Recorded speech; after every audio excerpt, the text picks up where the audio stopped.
Hello, welcome to the Twin Towers podcast, episode 16. I'm back with my boy Eamon. What's poppin', buddy? You know, it's funny, the people who listen to the show and don't know me personally, I've seen in the comments that a lot of them refer to me as Eamon. So just to get the corrected out there for those who are looking to stalk me on LinkedIn or social media, my real name is actually Ethan. Yes, Ethan Randall, in case you want to look up his profiles. What'd you think about last week? I thought it went really well. I thought we hit it off. We hit the ground running.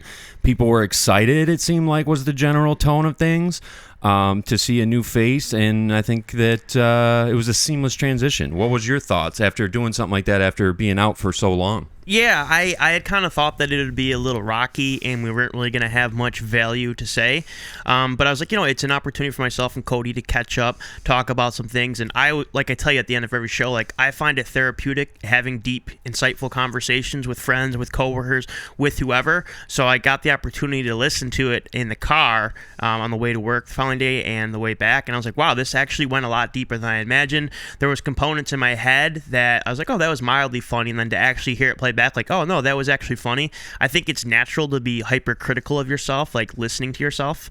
I'll give you an example of this. My team, once a week, we pull everyone's calls and then we provide feedback for those calls. In every single one of them, like, kind of shrugs or what's the word I'm looking for? They're very uncomfortable hearing their voice, and I kind of think it was going to be much of the same, but I listened to it, and I'm a little biased, but I thought it went really well. I thought there were some topics that were more broader viewed. Had we just stuck to football, I think some of the audience might have tuned out, but we touched on some subjects that were a lot more relatable to other people, where they're talking about drinking, mental health, and I think a couple of the comments related to that, and I think those are always topics that are a good conversation, because you never know what someone's going through when they listen to that and what they might take out of it. For sure. We hit some good shit. It was basically plug and play, and I was really excited about it. I'm glad we can move forward. I mean, obviously, it's been a tumultuous couple weeks. We're in a transitional period, but it's nice to have things settle down a little bit, and we can just move forward now. I think that I mentioned this last week, but we have the experience together, and it's a big ask to ask someone to do something like that. I mean, I know it's enjoyable and all that, but it's, I don't know, you got to have a certain level of trust and a certain type of connection to be able to do something like this. I can't just ask anybody. I can't ask any friend I have because, A, I might not think that they're able to hold up their end. B, I don't even think they would necessarily want to do it. And C, they might not have a history or a background of being in front of the camera or doing a podcast or whatever the case may be. So it's nice to be able to have a reservoir of guys that I feel like I could call on in a bind. To be clear, you could ask anybody. I could ask showing up may be the issue. Right, and I mean, there's certain people where if I know them or whatever, like I wouldn't expect it to go as smoothly as it did last week if I just brought them in and said, hey, we're going to do a fucking podcast. They'd be like out of their element per se. But yeah, I thought it was really smooth. I appreciate the feedback from everybody who stepped up. One thing that I realized based on, your comments, and also the pod was a little late because I had some technical difficulties, and I had people that were asking me, where it was. And, we get the same comments generally from a similar group of people almost every week and I appreciate that. That's cool of you guys to continue to do that. I hope you continue to do that. But there's people that watch this shit that you wouldn't even think of, that we don't even know watch it. Like, there's messages I got from people that I never even thought would have even possibly checked for it, that were waiting on it and that had comments about it. And I don't know, you don't really understand the scope of who might actually be taking a look, because not everybody's vocal and not everybody says something. So yeah, and I was always under the impression, like, who cares what I have to say? Like, I have no unique qualities that make me a better speaker on any subject than really anyone else out there. And I think this says more about you than it does about me. But I had a couple people at work. I posted on Snapchat, and obviously I wasn't intelligent enough to include the link. So most people had just asked me, like, oh, I didn't know you were on a podcast. Whose podcast? It's like, oh, it was one of my friends. And one girl who sat somewhere was like, can you send it to me? And I said, well, it's a YouTube one. And so you'd watch. She's like, even better. I love watching podcasts. In my head, I was like, why do you like watching two people sit down? Like, isn't it something you would do while I'm mowing the lawn or going in front of work? And she's like, no, I'm really looking forward to seeing it. And then I had another coworker he's a pretty close friend at this point. He's like, hey, can you send me the link? And I'm like, in my head, like, you don't have better things to listen to than me and my buddy talk? He's like, no, I really want to listen to it. Can you send it to me? And I was I was humbled by it, and like I said, I think that has more to do with the audience you've been able to build. But I had very low expectations that anyone would want to listen to anything we say. Like, we're not experts in any specific field. We don't have access to certain celebrities where we'll have stories that are particularly entertaining or touch people at a certainly high level. But just knowing that people actually want to listen to what you have to say is an awesome experience, and I hope we can continue to say things that are relatable to people. I think we will. I think that you brought up something last week, and it made me reflect on how this whole thing got going in the first place. And, when I decided to sit down and do this with Mike or whatever it was going to turn out to be, didn't really have any aspirations or goals in mind for the show. Like, I wasn't thinking like, I want to start a huge podcast and I want to get 1 million listeners and I want to get sponsorships and I want to get my own show or nothing like that. I did it because I have fun doing this every week. I find it therapeutic as well, and it's a hobby for me. I like to do it. And it is surprising, honestly, at times that people even want to take the time to hear anything that I have to say.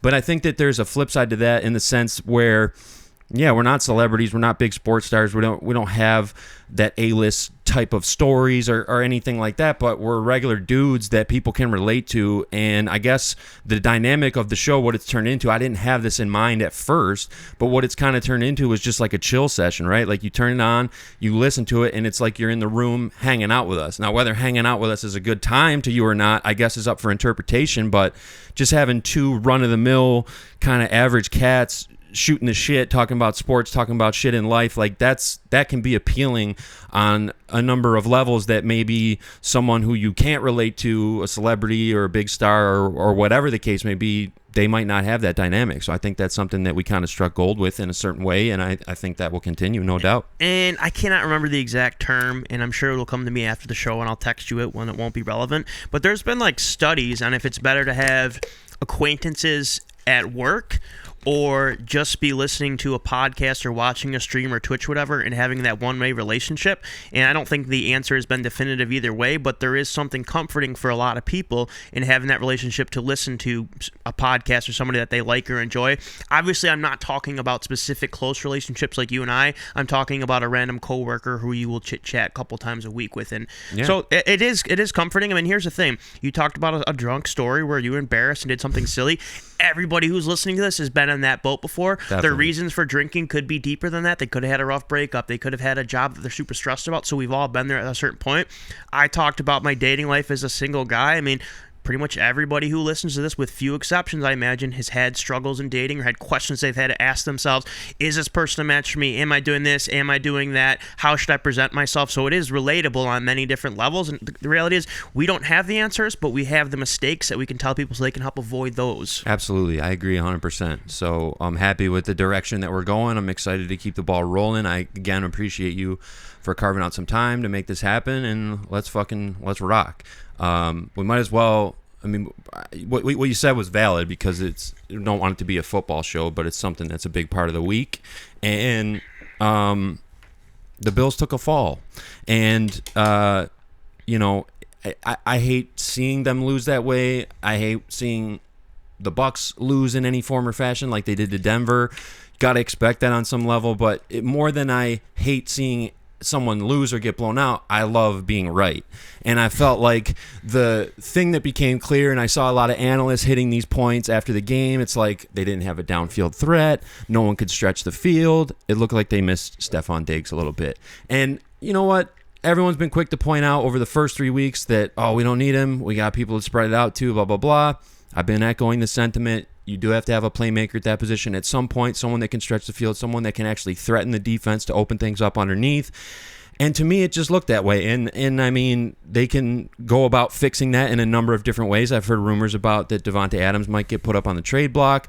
And they're going to be playing the Houston Texans this week. So that's an interesting matchup because, there's the Diggs dynamic there. I don't think who wins that game won the trade by any means. I think both, probably the team and him, are probably better off with how tumultuous that relationship got towards the end. But I don't know. Just looking at the Bills roster heading into the season, it looked like there was questions at the wide receiver position, and I think that that's something they're going to have to address to beat the better teams.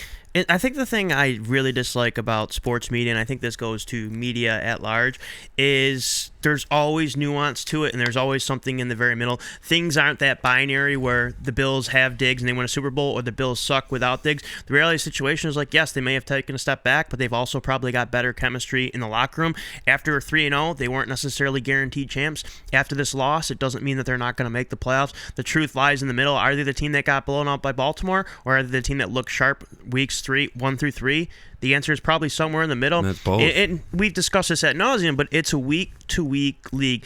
Things change, dynamics change. You have certain matchups that are just going to be less advantageous than others, and the only thing you can really do is just take the loss, see where you could have corrected some mistakes, and move on to the next week. It doesn't matter if you lose by 50 points, you lose by 1 point. They all count the same in the loss column. Definitely, and I think there's some part of it that could be a blessing, getting tested that early and facing some adversity that early in the season. If they had gone on to be 6-7, maybe 8-0, and then face their first loss, you have a lot of confidence built up already. To have these questions pop up so early against a team that they're probably going to be facing or at least competing with in the playoffs, I think that could only probably be a good thing, because now they can go back to the drawing board and figure out things that they need to address. One thing I'll say specifically, obviously the first half was rough. Ravens were rushing all over them.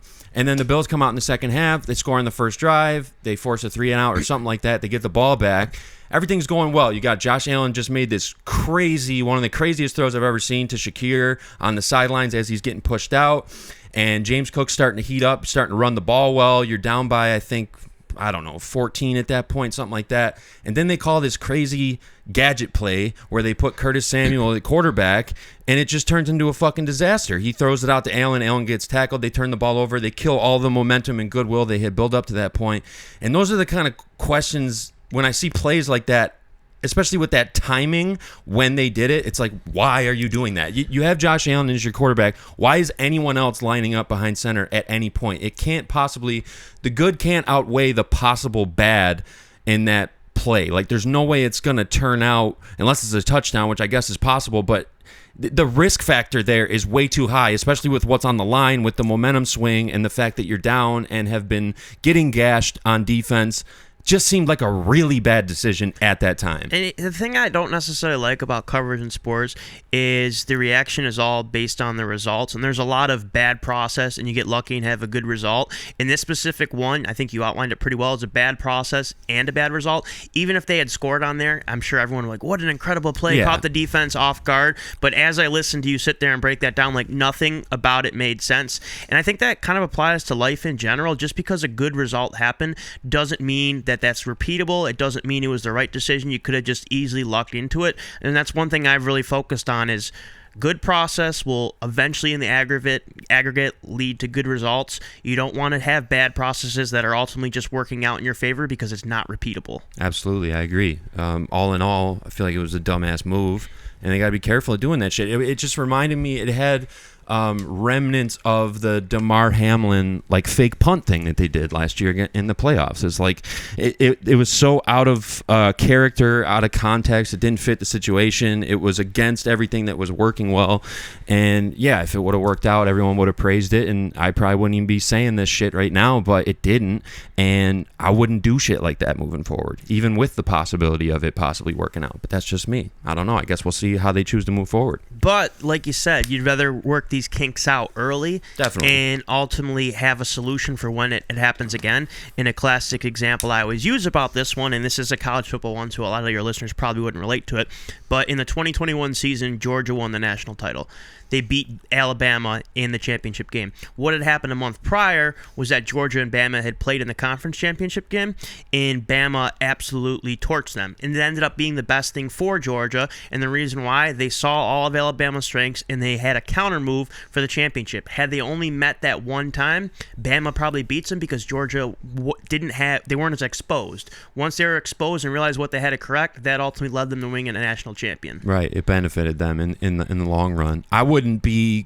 I'd have concerns and questions, obviously, with a blowout loss in primetime against the top AFC team, but I wouldn't in any way be panicking. I mean, if you look at the division right now, the Patriots are pretty much rebuilding, I guess. They not suck. pretty much. They are rebuilding. Yeah, I mean, they're not even starting their rookie QB yet. I don't know what's up with that. And the Dolphins are completely fucked. They might be the worst team in the league right now. And then you got the Jets, who I think might be underperforming right now based on what might have been expected with Rodgers, but certainly losing to Denver, they're 2-2. I mean, the Bills are still the clear front runner to win that division with little to no difficulty, in my opinion. Now, granted, things can change. It's always up for grabs, but they look like the favorite right now, so I wouldn't be too concerned on the whole. And here's the thing. Look at last year. We had always preached about home field advantage being everything. Oh, it's tough to come to win in Buffalo. It's tough to go to Cincinnati. It's tough to come to Kansas City. It was irrelevant come the playoff time. The Kansas City Chiefs were the 3 seed. They came to Buffalo. They came to Baltimore, and then they won the Super Bowl. And if the point I'm getting at is that the regular season, they were working out their kinks. They weren't hitting on all cylinders. They looked like a good but not great team like some of their previous Super Bowl champions.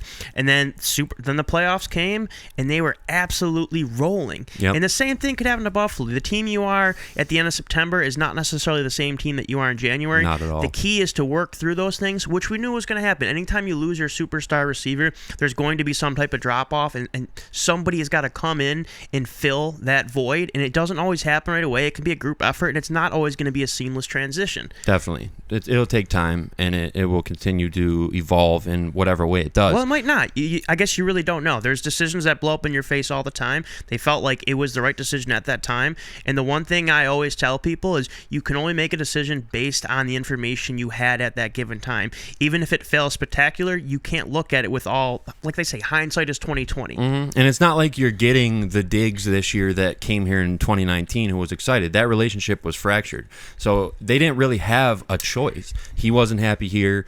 They felt like they couldn't get him to be happy here. You pretty much had to move on. So you can only do the best you can with that. Switching gears a little bit, obviously, the Tampa Bay game went well. I loved Brady on the broadcast. I don't know if you got to check it out, but the big storyline after the game was Baker Mayfield had said some things on a podcast the prior week about how when he came to Tampa, everybody was stressed, everybody was wound tight, and they're having a lot more fun now. It's a lot more loosey-goosey. Baker's more of a fun guy. Everyone's getting along. Everyone's just having a good time.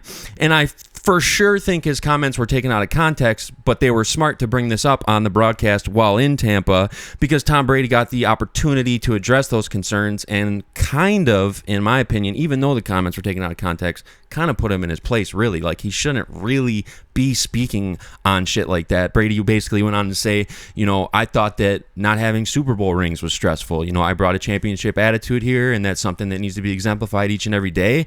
And this ain't daycare. If I want to have fun, I'll go to Disneyland with my kids. But this is business, and I came here and got the job done. There was high expectations with Evans and Gronkowski, and we did it. So Baker just got to watch that fluffy stuff a little bit with Brady. I love Baker. I love what he's doing, but with what he did for the franchise and what he's done for the game at large, just think about things before you say them, because I don't want this to turn into a thing.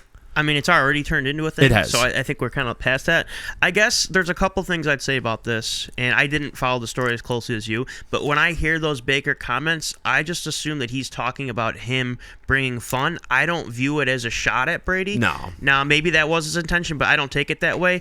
And I think one of the things that made Tom Brady great was a chip on his shoulder, but like when you rehash that story, it seems like he's got thin skin and was more upset than it needed to be. But the secondary part of that is like, it also seems kind of silly that Baker would even bring that up because Tom Brady won a Super Bowl, won a playoff game the following year, and then the last year they're still a solid team, won the division. Mm-hmm. So talking about people having fun and relaxing, it's like, yes, but they also haven't been as successful, so I may not go out of my way to poke a team that won a Super Bowl with the previous quarterback. That's what I'm saying. It just maybe should have reconsidered, and I'm sure he will moving forward, how he chooses to word those things. Brady still gave him Player of the Week, the LFG Player of the Week to Baker Mayfield. Still was highly praising him for his play and things like that. I don't think he has anything against Baker. I think he was just making the point that, until you've done it and won the rings, it's like, shouldn't really necessarily be commenting on anything like that, even though, again, it was taken out of context. It was sensationalized. They knew they had something there for the broadcast that would be exciting, and it was exciting, and it turned into a whole thing. That shit's been getting reposted like crazy.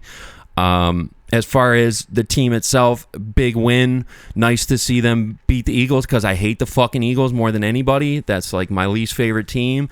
And I'm not sold on them either yet. I mean, losing to Denver like they did, that's not good. That brings up a lot of questions. They got tough games coming up. They got to play the fucking Ravens on Monday Night Football soon. They play tomorrow against the Falcons. Division games are always tough. So 4 weeks into the NFL season, basically to wrap this up, it's like we don't really know who anybody is yet. We can assume that the Chiefs are going to continue to be good. They're 4-0. Even they have their questions, though. It's like no one's really settled in or established themselves as a dominant force by this point. It's been 1 month. So you said you wanted to wrap that up, and let's just put a bow on it, and then we'll send it to somebody else. But I never understood the philosophy that things either got to be fun or they're uptight in business. Like, you're allowed to have a fun, loose environment and still get results. So there's just this mindset that, like, if you're having fun, you're not taking it seriously is kind of asinine to me. Mm-hmm. There's tons of examples of guys who, like Pete Carroll is a great example, lets things loose, lets the guys have fun. Andy Reid, they work hard, but you're still allowed to have fun. And I kind of take that mindset to my work as well. Like, yes, we're here to do a job. We're here to make the company money, but we're also not robots. Like, we're allowed to show emotions. We're allowed to do fun stuff.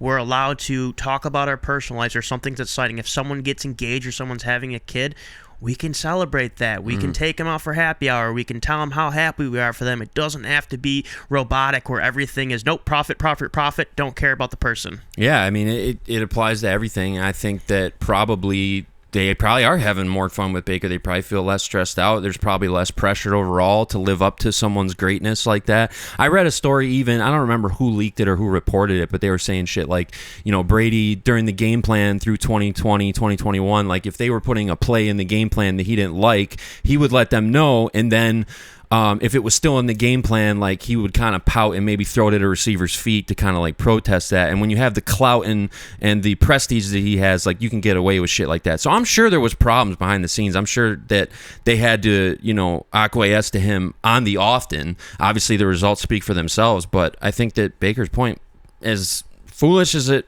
could have been interpreted as, it was also probably valid on some level. No, I 100% agree. So we'll ship that one out and move to the next topic. R.I.P. to Dikembe Mutombo.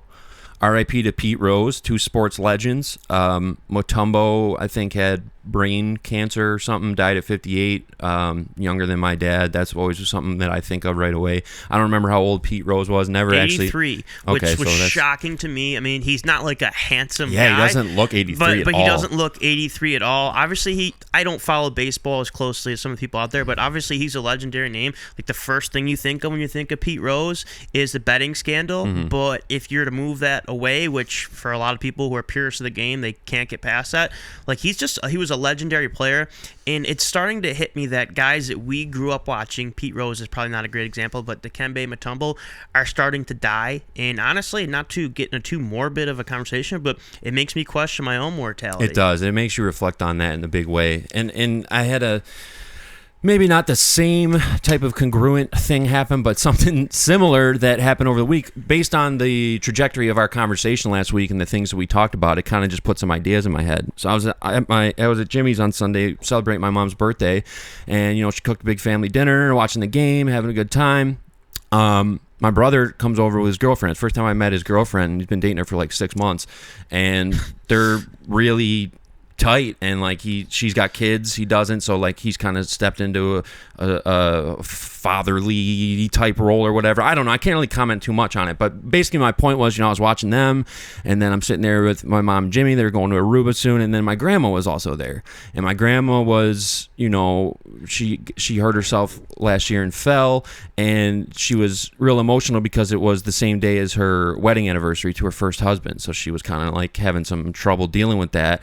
And I had watched something very recently. I've been watching a lot of like Frontline PBS, like documentary style stuff, and it was this thing on people when they get old, like the healthcare they have to lean on, and like how people are outliving their life expectancy because of the technology and the medicine that we have, and we don't really know what to do with these people. Like, we don't have the money to support them, and it puts people in kind of a bind, and it's a weird situation because you don't want someone to die, but at the same time, like, they might be in a lot of pain, they might be miserable, they can't even function anymore.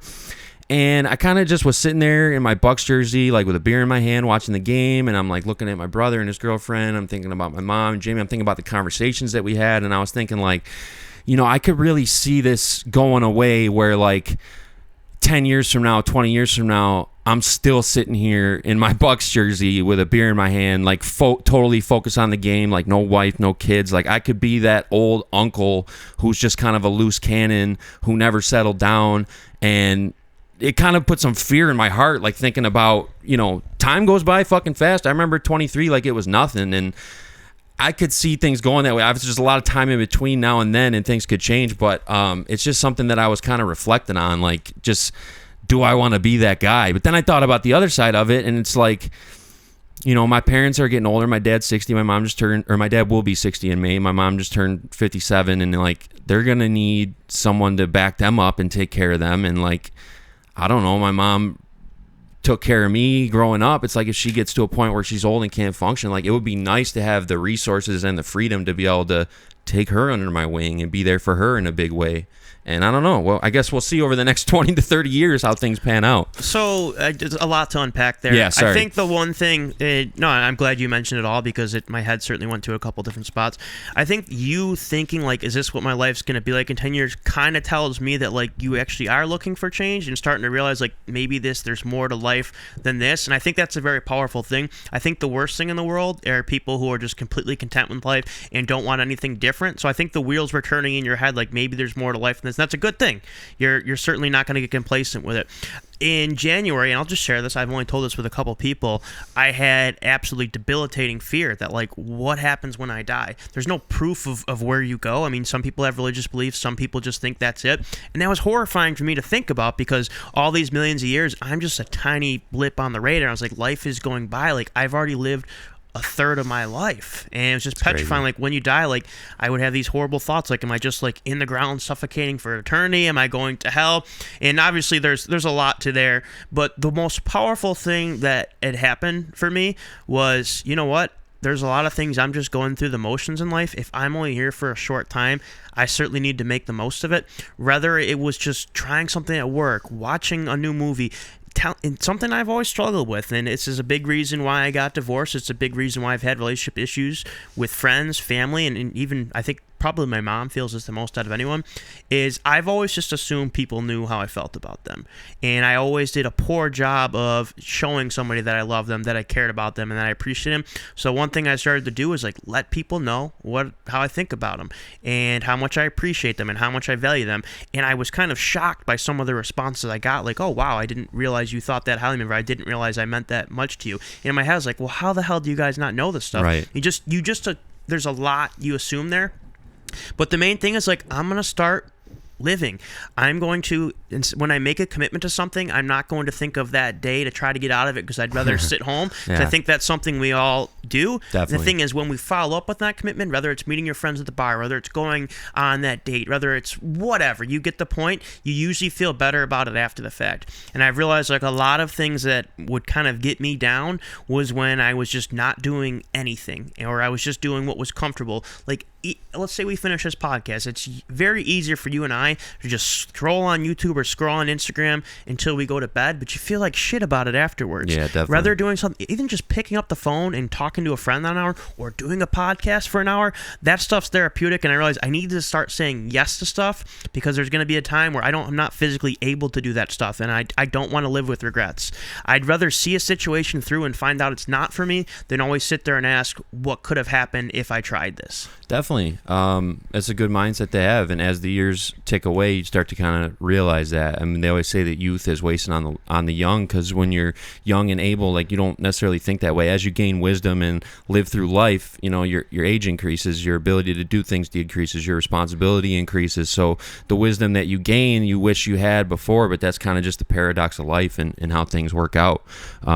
When are you planning on letting me know what you think about me and how much you appreciate me? Because I never got that. This podcast is me letting you know, dog. Okay, perfect. You know, the one other thing I want to say about that, too, is a lot of those experiences that happen and like life is tough, I've realized that a lot of them I end up being grateful for. Now, I want to be careful saying that, because if you're somebody who got raped or kids got murdered, it's hard for you to be grateful for such a thing. Sure. But the most difficult times in my life, I look back in retrospect and I was like, I'm very thankful because it offered me a perspective I wouldn't always have had. One quote that I never get out of my mind is that trauma is the strongest catalyst for change. Like, sometimes you just put off making a change, and then you go through absolute hell hell because you neglected to do it, but that hell kind of gets the wheels turned until you start doing something more productive. Maybe you're just out of shape and you just don't have any desire to work out, and then your significant other leaves you, or your pants don't fit, or you look in the mirror and you feel like shit, and you're just like, you know what?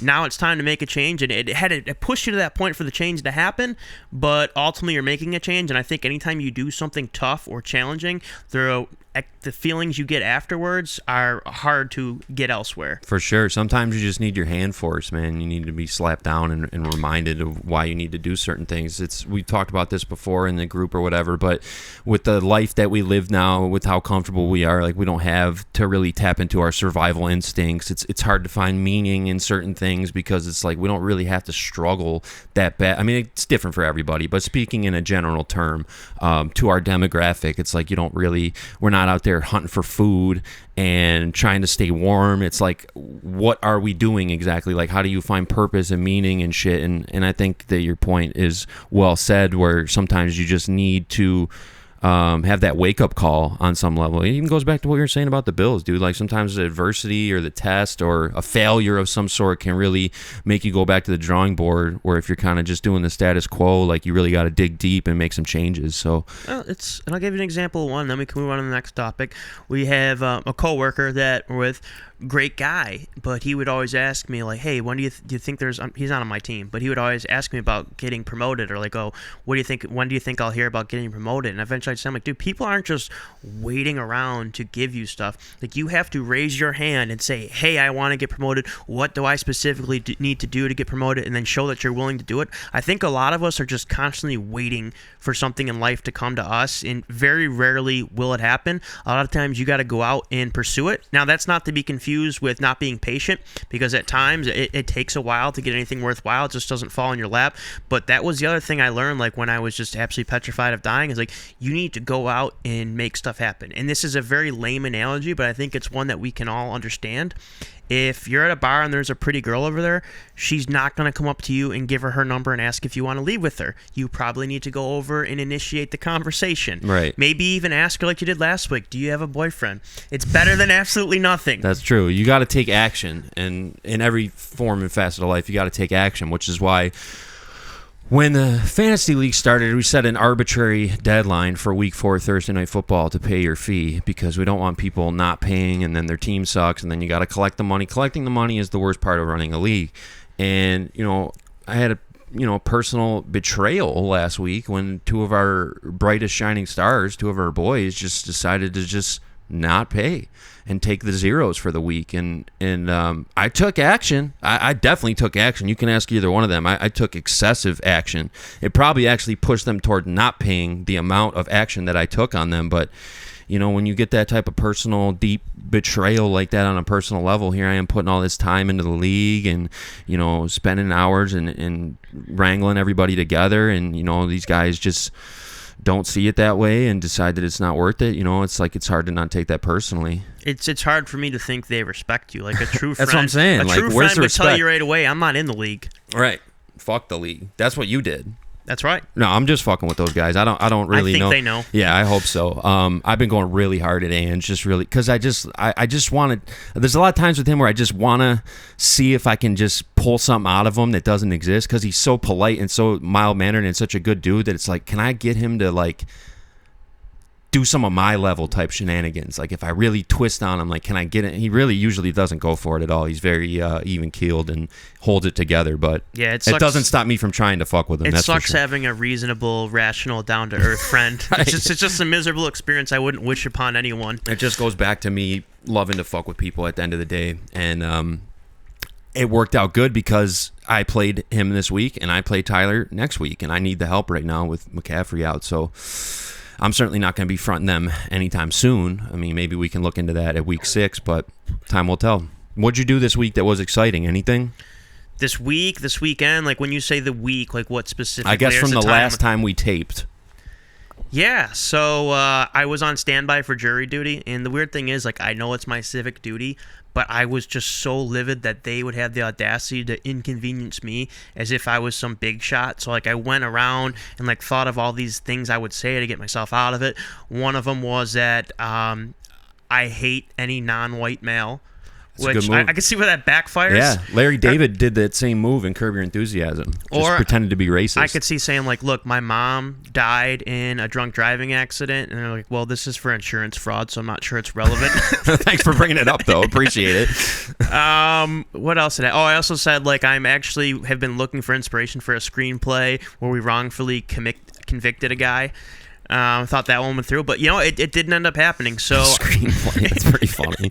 So what ended up happening is I have unlimited PTO, and in the past I would never take it, and almost feel like it was a part of avoidance. Like, I'm just gonna go to work so I don't have to face any of my struggles. And like, as I started to realize, like, you need to enjoy life. Like, you have kids that are growing up, you have friends. Like, these things need maintenance. They need things that actually need to be done. So I ended up spending the weekend with the girls, and then on Sunday afternoon until late Tuesday night, I went to Canada to visit one of my good friends, I'll just say. And actually, it was a great time. And it's your shorty. Yeah, it's... I'll tell you what, I think the one thing I've kind of noticed with relationships is, in the past, I would always, is this person good looking? And then I'll find a couple boxes that they check, like, good enough. And I don't have that mindset now. And well, if I'm being honest, it's still pretty early, so a lot of things could come to the surface, and 6 months later, you and I could be laughing about how blind I was to a certain situation. Maybe. But I'll give you a couple funny stories. We had actually went to the mall, and there was a bathroom, and we were walking out, and security happened to be right near the bathroom. And I was walking out, I called her name, and she's like, sir, please leave me alone, please not harass me, sir, I said leave me alone, obviously just messing with me. And then the security guy came out, and I told her, you have to pay for that, take that out of your purse and bring it back. Then security kind of came out, and we just fucking booked it. That's cool that she's getting in on the pranks and shit, like doing some hijinks. That sounds fun to me. She was embarrassed by a couple of my other actions. So I'm very big on, like, dry, sarcastic humor where the opposing party isn't necessarily understanding what's going on. So we went to Panera, and they had a menu, and they had all the stuff listed. And a couple of them were sorry we're out of. So I was like, oh, can I get a sorry we're out of with, like, bacon cheese? Nice, that's a good one. And the barista's like, oh, no, that means we don't have it. Oh, I thought that was a cute, kitschy name. Can I get the sorry we're out of with sausage? She's like, no, like, we can't serve That's those. not a thing. Yeah. We don't do sorry we're out of. That's not an item. And then I asked her, like, well, can I just look at a menu? She's like, this is the menu. And I said, all right, I'll just get a bagel. And then, like, she was just looking at me like, why do you have to do this to people? Right, like, why are you fucking with me? I'm working at Panera. Like, I hate my life right now. Like, why are you doing this to me? Why are you putting me in this position? And then at one point, we had gone out for dinner, and she had playfully told me, like, oh, you're not allowed to order the same thing twice here because we had gone there last week. And I called the waitress over, and I was like, excuse me, like, is this a thing, like, where you're not allowed to order the same thing as last time? Or, like, can I get the same thing I got last time? She's like, yeah, of course you can. Like, I don't know why you'd think that. And I said, are the drinks free as well, or is the person across from me also a liar about that? Like, the drinks are not free. It's like, so you're just to make sure we're on the same page, like, you think she's a liar, right? Right, like, you're calling her a liar. I didn't say that. Well, I don't know how else to interpret it. You kind of did. Yeah. You kind of did say that. And they definitely didn't like the shenanigans, but I just like that she was able to play along, and she's not scared to poke the bear, which to me, like, even if it doesn't lead to something super long term, like, I'm at least enjoying the time, which I think that's relevant. I think sometimes people get so attached to the future and what it's going to lead to, and it's like, just enjoy it for what it is. And if something doesn't work out, you can still look back in that time. You can learn things about yourself. You can learn, like, what actually makes sense for you and what doesn't make sense for you.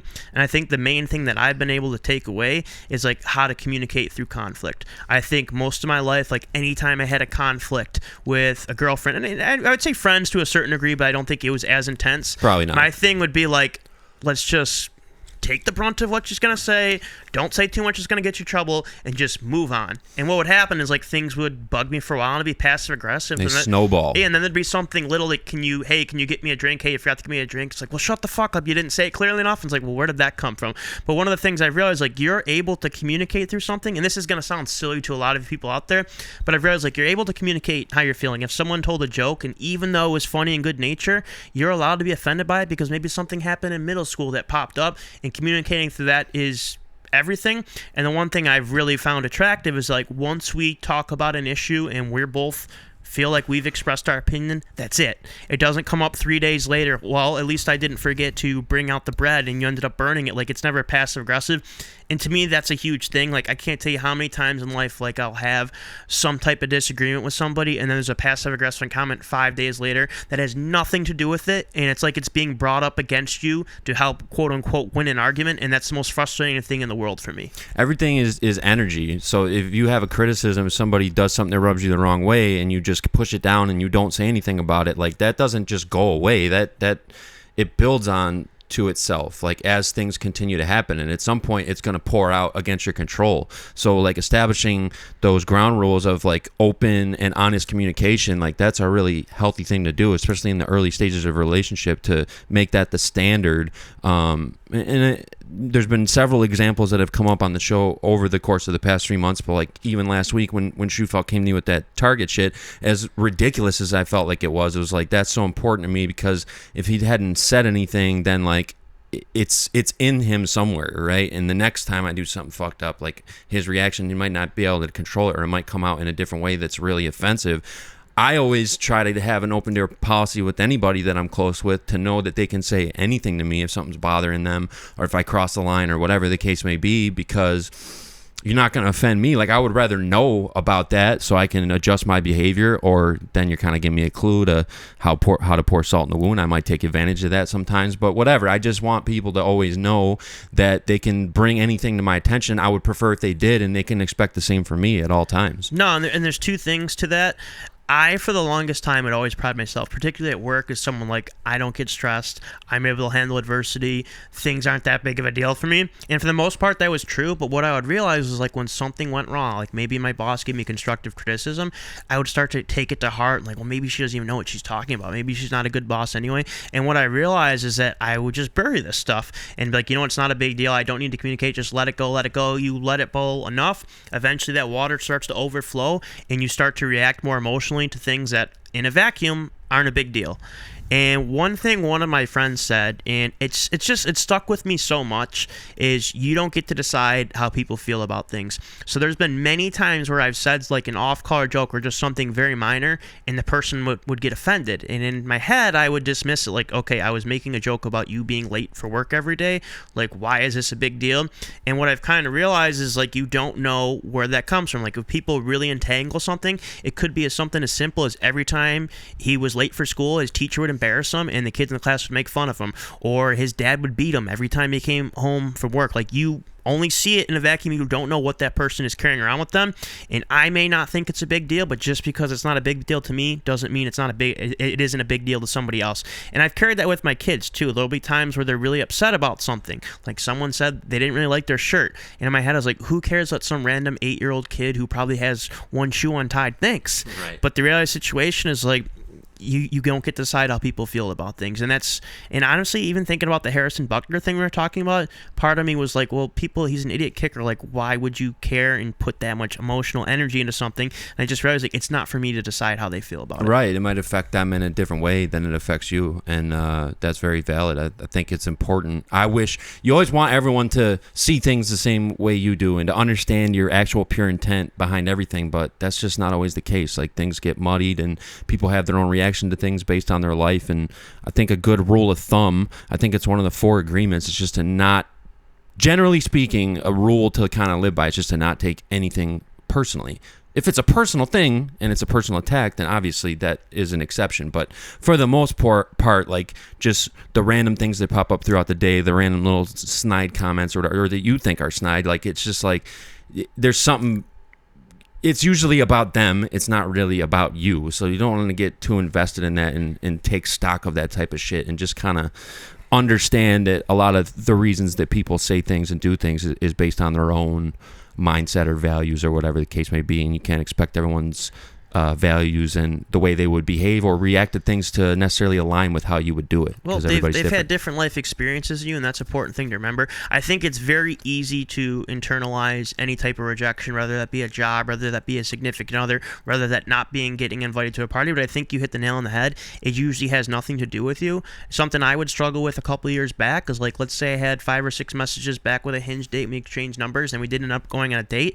Like, I was like, this makes me less valuable. This person didn't think enough enough of me to want to get drinks. And Like, then I what the realized, fuck? Yeah. you have no idea. That person could have just got back with their ex. That person's mom could have Could just just got died, yeah. cancer. Who knows? And here's the reality of it. They're not really rejecting you. They're rejecting a version of you that they barely even know. Right, they don't sure as fuck don't know you like you know yourself. Like they're not, the way you're looking at it is completely skewed. Like you're just a random person to them, and it's fucking hinged. So that's probably not their top priority. So And this is the last thing I want to say about this, but I think it's very impactful, and it certainly touches me. When I like 3-4 years ago, I went through just a very depressed stage in my life, and where a lot of it stemmed from was working from home. My social life was, I would sit in front of a computer for 8 hours, the girls would get home, make them dinner, they go to bed, then I'd sit on the couch and just repeat. And I realized, like, all my communication being digital just absolutely fucked with me. And I realized one of the most important things is having that human interaction, and where I've really noticed it is work. I think it's very easy for people to have snarky, snide comments in chat or in digitally or in text. I realized in person there's a lot more nuance. You're able to see what the other person's feeling, and you're able to have much better, more thorough conversations. And I know we kind of went off a tangent there, but I'm just kind of curious your thoughts on that, or any personal experiences you've had where maybe you might not like someone digitally or thought something different, and then when you met them in person, it was not at all what you expected. Well, I think that kind of might exemplify, like, one of your big questions last week was, I didn't realize how many people were podcast watchers. Like, I didn't realize how many people would actually want to watch two people sit on a couch and talk. You're hearing it, it's the same shit, but when they get to see our body language, our facial expressions, things like that, like, it does add a whole new element to it. I wouldn't necessarily do it all the time, but I think that kind of goes back to what you were saying. Like, when someone texts you something, there's a million different ways that could be interpreted. Like, it could be sarcastic, it could be genuine, it could be whatever, and there's no way to really know. But generally speaking, if you have lived on this earth for any decent amount of time, like, the way someone says those words, if they look at you in the eyes, based on their demeanor, their body language, things like that, like, you have a much better chance of knowing how they actually mean it and understanding what it is they're trying to say.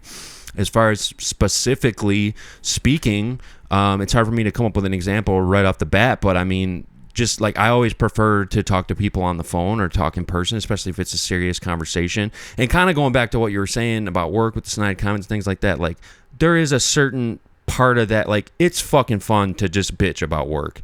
It's part of working, honestly. Like, that's one of the, like, festivities that you enjoy. Is like, you come into your workplace and, like, bitching about it is cathartic. Like, it feels good to just, like, blow off that steam. It's part of having the job. But at the same time, one thing that I've kind of come to realize and notice is that, A, you don't really want to take it that seriously, and B, a lot of times it's just easier. Like, if you're bitching about someone not doing something, or they didn't do it exactly how you would do it, or they did something wrong or whatever, it takes so much less time usually to correct it and just fucking do it, as opposed to telling every single person on the staff, like, how fucked up this is and how annoyed you are and shit like that. I think people, just generally speaking, get off on the complaining aspect of it, and they enjoy it. And I'm no different. I love to do that shit too, so I get where they're coming from. But I think they just move the bar, though. Like, what we complain about is always going to be the same, and even when things are going good, the bar is just lowered of shit that you'll complain about. Yeah, for sure. And a lot of times, like, it comes back to just being wrapped up in your own world and in your own head. Like, you really, you see all the stuff that you do, you see all the ways that you go out to help other people out, but when it comes to other people, you basically only notice mistakes. You really only notice when something went wrong. Like, you don't know what they might have done behind the scenes that could have benefited you in some way. You don't know how they're helping other people. You don't know the extra hours that they might be putting in. It's those mistakes and the things that make your life more difficult. Those things are easy to call on. Those are the things that stick out. So it's like having some empathy and realizing that, like, you don't really know the whole story, and not everyone understands all the little things that you do either, and that's something that people can tend to bitch about too. But it's like, everyone's got their own shit going on, and everyone's kind of just got tunnel vision, generally speaking, on that they're doing the right shit. They're not accountable and responsible for what everyone else does. It's kind of like what we talked about last week. You honestly, you can sit there and worry about what people think about you, but you'll be very surprised how little they actually think about you. For sure. Going back to things that happened over the past week, I recently had to go to the dentist, which I haven't been to in a bunch of years. Let's fucking go. It was awesome. I love going to the fucking It's a dentist. good spot. Always have a good time. So I had this basically one of my fillings like loosened up over years of eating fucking Airheads and gummy worms and shit. I just did enough damage finally where they got to redo the filling. But one of my main concerns, aside from just getting a routine cleaning, was I had this sore in the crevice of my jaw. It was like a canker sore right in the crevice, and it just wouldn't go away. And I was, I'm kind of a hypochondriac at times, and obviously one of the worst things you can do is like Google something when you have a problem. So I was doing that, and everything was leading to like oral cancer. And I'm thinking about like doing Zen, and like I'm just thinking like, oh my God, like I got cancer right now. Like this ulcer, that's what they called it on WebMD or whatever. It's like it's in my mouth. It won't heal. It won't go away. It's got to be life or death. Like they're going to have to remove the bottom of my jaw. There's going to be no more podcasts. I'm not going to be able to talk to nobody anymore. Like my life is fucking over.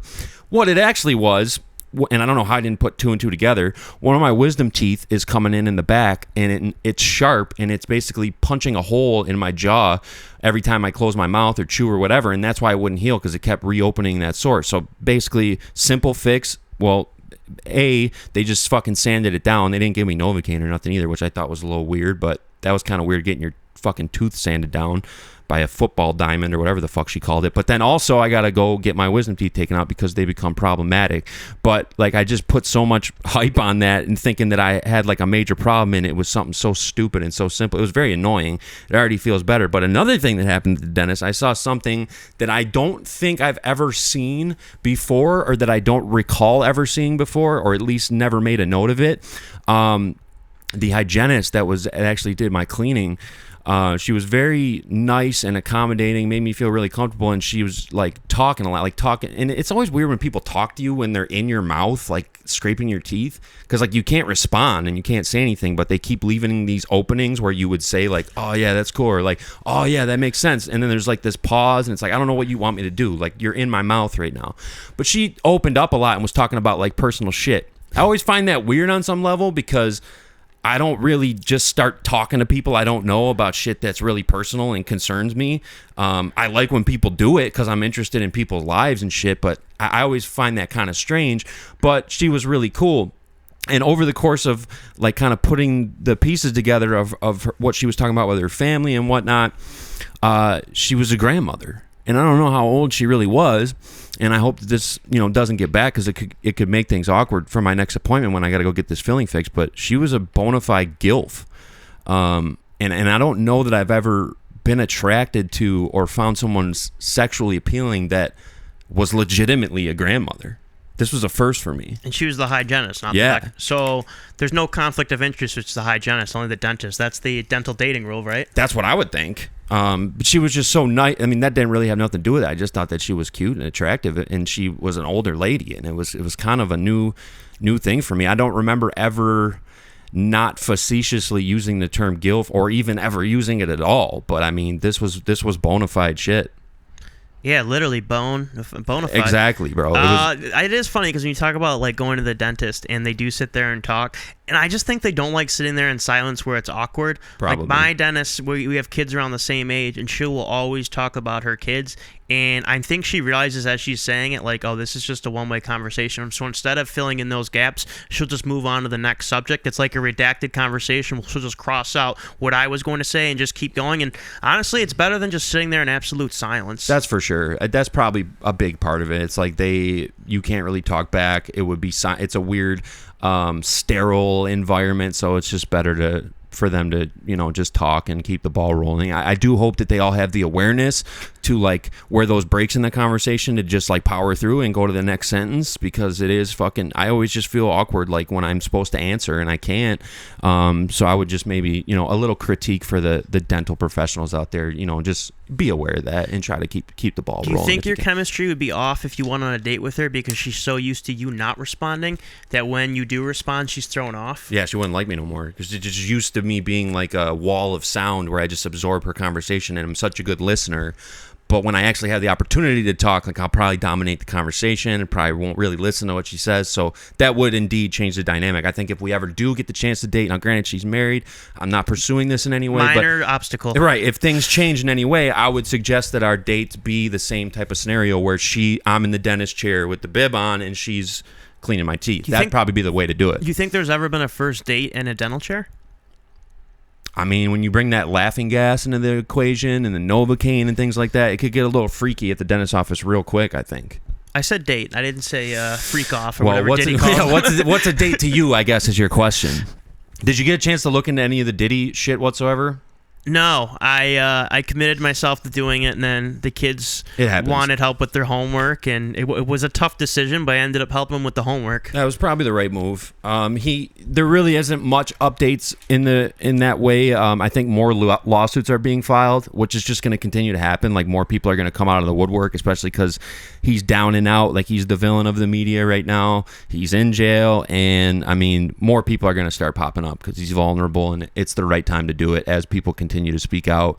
And then another guy who went through a similar kind of fall from grace recently was obviously Vince McMahon, Mr. McMahon.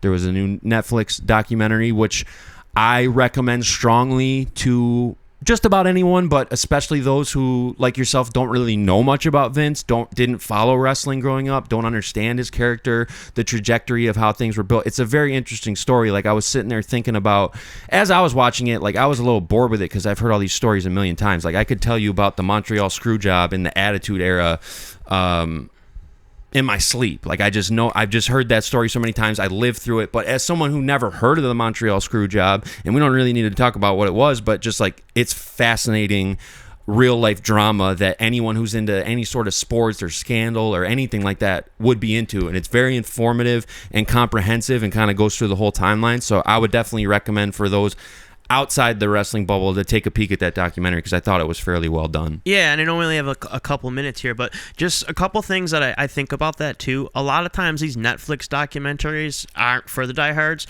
they're for the casual fan, like those golf ones and tennis ones. It's people who don't want the sport and don't follow sport and they want to draw them in. So I do think that would be perfect for me. My dad, also like me, not a wrestling fan, and he was talking about it with my sister, and then when he went to my house this morning, I'd asked him, like, is Vince McMahon like actually a bad guy, or is that overplayed? He's like, no, he's a bad guy. And the doc was slanted for sure. Like, it was a sensationalized painting of a picture. And granted, with all of the accusations and lawsuits that have come out, he don't look like a good guy right now by any means.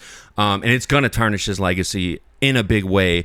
But it was definitely, I won't call it a hit piece, but it definitely had a slant to it, which is fine. I mean, I wasn't interested in all the facts per se. I wanted to see something that was entertaining, and it certainly was. So yeah, I would recommend that. If you get a chance to peek at it, I would love to discuss some of the components of that with you, someone who's not in the bubble, and just see what an outsider would think. I think that'd be interesting. So you got a commitment from me. Right now. The other commitment I need from you is the only one thing I would ask you to do. This is a very easy gig. You come in, you talk, boom, it shows up on YouTube. I'm not asking for nothing else. I like being the guy who does all that shit. The only thing I ask of you is that you do, in fact, post the link. I will show you how to do it, and we'll get past that little minor hurdle. No, that can be done. And like I said, I'm not a tech savvy guy, which is ironic because I work for a tech company, and I've noticed, like, if I try to act like I know what I'm talking about and then people can see through it, I lose all credibility. So I put my balls on the table right away, like I am the most incompetent tech person in this company. Walk me through it like I'm five. And honestly, I think I tend to get better answers that way when I just show that vulnerable side. But the last thing I wanted to say, I know we're hopscotching around here, is I don't really like documentaries or movies when I know the subject very well, because it feels sensationalized and I get more critical of it. Like Aaron Hernandez's story, there's been so many documentaries and so many things. I don't like, no new information is going to come out that's interesting. Mike Tyson, Tiger Woods, like, their lives have been so documented, and people like you and me have a pretty good grasp on that. Like, what new is going to come out that's interesting? And very rarely does it happen. And that was kind of my concern with you watching the Vince McMahon doc. Is like, I know this story inside and out. Like, nothing uncovered here is going to surprise me. Where me, the Montreal Screwjob, I have no idea what you're talking about. That sounds like a fucking drink at the bar. Right. It could be. It should be, honestly. If I ran a bar, it would be. So I got two commitments from you. You're going to maybe, well, it's not a commitment, but you're going to maybe take a peek at the Vince doc if you have the time. I'm watching it. I'm committing to that. That's a commitment, and you're going to post the link. I'm going to walk you through that. Were you going to throw a commitment my way, or was that just an open-ended commentary? You watch the Bucks game tomorrow, and we'll call it even. I think I can make that happen. Well, we got a deal, buddy. That sounds easy enough. So it sounds like a good time to wrap this bad boy up. This is episode 16. Next week, 17. Make sure you wear your Josh Allen jersey. Tannehill, too. Who else wore 17? That's big. Dennis Schroeder, Ryan Tannehill, Phillip Rivers. Yeah, that's true. Allen might be the best 17. No, there's a guy we work with who's got a 17 tattoo, Nice. and every time I bring it up, like, dude, why do you have a Ryan Tannehill tattoo? He's like, no, it's funny. Josh Allen. That would bother somebody. The next week I bring it up, he's like, why don't you understand why it's Josh Allen? I was like, well, I mean, I would have a quarterback who's actually won some road playoff games if it was me. Love it. That's amazing. He doesn't love it. No, I'm sure he hates that. So, yeah, episode 16's in the bag. To the Plains, to the devoted fans who leave a comment every week, we love you, we appreciate you, we respect you. To the people who don't say anything but still tune in all the time, we love you, appreciate you, and respect you too. Keep it coming. Tell your friends about it. Share it. Let everybody know that we're back with a vengeance. We ain't stopping anytime soon. We're just getting rolling around here. Eamon, thank you. And unless you got anything else to say, I'll see you for fucking episode 17. 17, that's going to be the magic number for, I'm sure your fans are very well aware of this. My birthday's actually on the 17th, so next week will be like an early birthday present. And when I say the 17th, I mean of March. Arizona 17. Arizona 17, baby. Man. Back in the Arizona days. We talked about your team hopping already. All right, man. Thank you. All right. Appreciate you. We'll see you next week. All righty. We're out. Later.